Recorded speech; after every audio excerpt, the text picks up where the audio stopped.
तो मित्रों, आज हम अनिर्वचनीय प्रेम के बारे में जानेंगे कि अनिर्वचनीय प्रेम क्या होता है।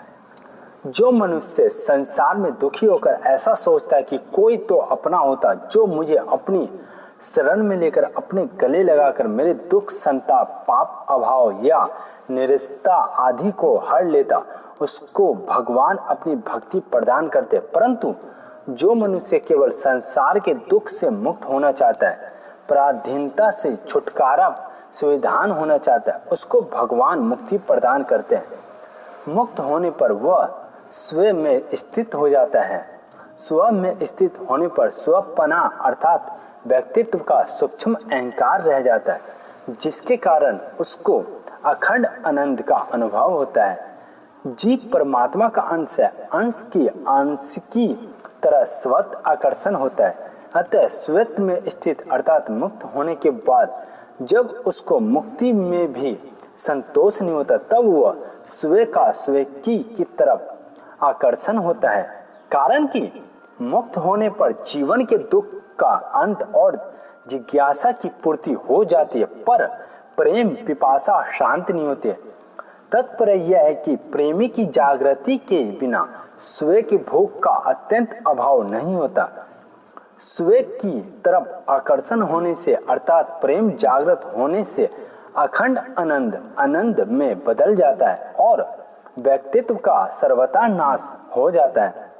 मुक्त होने से पहले जीव और भगवान में जो भेद होता है वो बंधन में डालने वाला होता है, पर मुक्त होने के बाद जीव प्रेमी और भगवान प्रेम इस्पात में जो प्रेम के लिए स्वीकृत भेद होता है वो अनंत आनंद देने वाला होता है।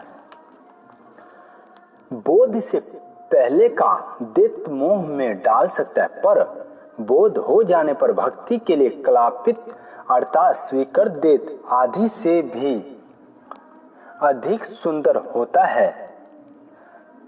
कारण कि बोध से पहले का भेद अहम के कारण होता है और बोध के बाद का भेद अहम का नाश होने पर होता है।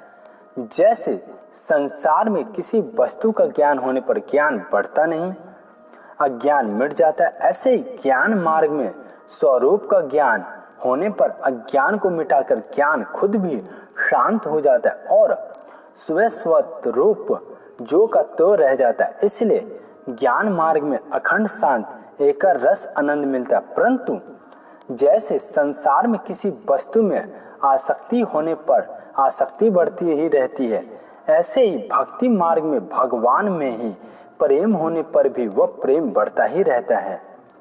इसलिए भक्ति मार्ग में अनंत प्रतिक्षण वर्तमान आनंद मिलता है। इसका मतलब ये हुआ कि आकर्षण में जो आनंद है वो ज्ञान में नहीं है।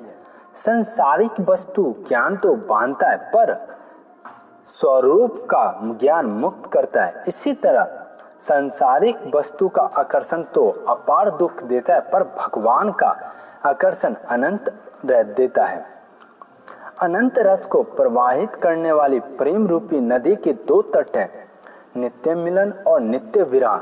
नित्य मिलन से प्रेम में चेतना आती है, विशेष विलक्षण आती है, प्रेम का उछाल आता है, और नित्य विरह से प्रेम प्रतिक्षण वर्धमान होता है। अर्थात अपने प्रेम की कमी मालूम देने पर प्रेम और बढ़े ये उत्कंठा होती है। जैसे आदमी में तीन चीज रहती है, धन का नाश अर्थात अभिमान और धन बढ़ाने की इच्छा। ऐसे ही प्रेमी में तीन चीज रहती है, प्रेम की मधुकता, मस्ती और प्रेम बढ़ाने की इच्छा। धनी आदमी जो धन और बढ़े ये इच्छा रखता है वह लोभ रूपी दोष के बढ़ाने से होती है, परंतु प्रेमी में जो प्रेम और बढ़े ये इच्छा रहती है वो अहंता ममता रूपी दोषों को मिटाने से होती है। अहंता ममता रूपी दोषों के मिटने के बाद जहाँ अहंता में पन थी वह नित्य मिलन प्रकट होता है, और जहाँ ममता थी वहाँ नित्य विरह प्रकट होता है। वास्तव में नित्य योग और नित्य विरह दोनों जीवन में सदा से विद्यमान है, पर भगवान से विमुख होकर संसार के सम्मुख हो जाने से नित्य मिलन ना अहंता का रूप धारण कर लिया और ना नित्य विरह ने ममता रूप धारण कर लिया। अहंता और ममता के पैदा होने से प्रेम दब गया और सांसारिक आसक्ति या मोह उत्पन्न हो गया। इसका मतलब ये हुआ कि दोषों के रहने से संसारिक की आसक्ति बढ़ती है और दोषों के मिटने से शांति मिलती है एवं शांति से संतोष न करने पर प्रेम बढ़ता है। संसार में प्रियता काम क्रोधी से दोषों से होती है, पर भगवान में प्रियता निर्दोषता से होती है। जब तक अपने में थोड़ा भी संसारिक का आकर्षण है तब तक प्रेम प्राप्त नहीं होता, क्योंकि प्रेम की जगह काम ने ले ली है। प्रेम प्राप्त होने में संसार में किंचन मात्र भी आकर्षण नहीं रहता। प्रेम प्रतिक्षण वर्धमान तभी होता है जब उसमें पहली अवस्था का क्षय और दूसरी अवस्था का उदय होता है। पहली अवस्था का त्याग नित्य विरह और दूसरी अवस्था की प्राप्ति नित्य मिलन है। वास्तव में देखा जाए तो प्रेम में क्षय तथा उदय त्याग या प्राप्ति ही है। प्रत्युत प्रेम के नित्य निरंतर जो के तो रहते हुए हैं, प्रतिक्षण वर्तमान होने से उसमें क्षय और उदय की प्रतीत होती है। प्रेम में प्रेम को अपने में एक कमी का भान होता है, जिससे उसमें प्रेम और बढ़े ये लालसा होती है। अगर सूक्ष्म दृष्टि से देखा जाए तो और बढ़े इस लालसा में प्रेम की प्राप्ति भी है और कमी भी है। कमी नहीं है फिर भी कमी दिखती है, इसलिए प्रेम को अनिवार्चनीय कहा गया है। आनंद भी आए और कमी भी देखे, ये प्रेम की अनिवार्चनीयता है। जो पूर्णता को प्राप्त हो गए हैं, जिनके लिए कुछ भी करना जानना और पाना शेष नहीं रहा, ऐसे महापुरुषों में भी प्रेम की भूख रहती है। उनका भगवान की तरफ स्वतः स्वाभाविक खिंचाव होता है, इसलिए भगवान अंतर्यामी कहलाते हैं। सनकादिक मुनि कहते हैं, भगवा बिल्ली कथा सुनते रहते हैं। जब वे वैकुंठ धाम में गए तब वहां भगवान की चरण कमलों की दिव्य गंध से उनको स्थिर चित्त भी चंचल हो उठा। प्रणाम करने पर उन कमल नेत्र भगवान के चरण कमल के पराग से मिली हुई तुलसी मंजर की वायु उनकी नासिका छिद्रों में प्रवेश करने और अक्षर परमात्मा में नित्य स्थित रहने वाले ज्ञानी महात्मा को भी चित्त और शरीर को क्षुब्ध कर दिया है। भगवान श्री राम को देखकर तत्वज्ञानी जनक भी कह उठे हैं, सर्वथा पूर्ण होते हुए भी भगवान शंकर के मन में भागवलीला सुनने की लालसा होती है और जग जननी पार्वती के मन में सुनने की लालसा होती है। भगवान शंकर कैलाशों को छोड़कर यशोदा जी के पास आते हैं और प्रार्थना करते हैं कि मैया, एक बार आपने लाला का मुख तो दिखा दे। जब वे सती जी के साथ कैलाश जा रहे थे तब भी मार्ग में भगवान श्री राम का दर्शन करके उनका विचित्र दशा हो गई थी। इस प्रकार सनकादिक जनक भगवान शंकर आदि सभी का स्वाभाविक ही भगवान की तरफ खिंचाव होता है। इस खिंचाव का नाम ही प्रेम है। श्रीमन भगवत में आया है कि ज्ञान के द्वारा जिनकी चिज्जट ग्रंथि कट गई है, ऐसे आत्मराम मुनिगण भी भगवान की निष्काम भक्ति किया करते हैं, क्योंकि भगवान के गुण ही ऐसे हैं कि वे प्राणियों को अपनी ओर खींच लेते हैं। कोई कमी भी ना हो और प्रेमी की भूख भी हो, ये प्रेमी की अनिवार्चनीयता है।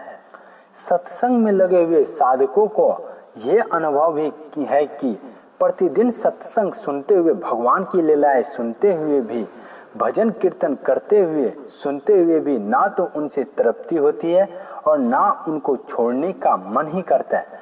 उनमें प्रतिदिन नया नया रस मिलता है, जिनमें भूतकाल का रस फीका दिखता है और वर्तमान का रस विलक्षण दिखता है। इस प्रकार प्रेम में पूर्णता भी है और अभाव भी है। ये प्रेम की अनिवार्चनीयता है। ज्ञान में तो स्वरूप में स्थित होती है, जिससे ज्ञानी को संतोष हो जाता है। परंतु प्रेम में ना स्थिति होती है और ना संतोष होता है, प्रत्युत नित्य निरंतर वृद्धि होती रहती है। वास्तव में प्रेम का निर्वचन वर्णन किया ही नहीं जा सकता। अगर उसका निर्वचन कर दे तो फिर वह अनिर्वचनीय कैसे रहेगा। भगवान के इस समग्र रूप का एक अंश अथवा ऐश्वर्य ब्रह्म है। अतः ब्रह्म विशेषण है और अंतर्यामी भगवान विशेष से है।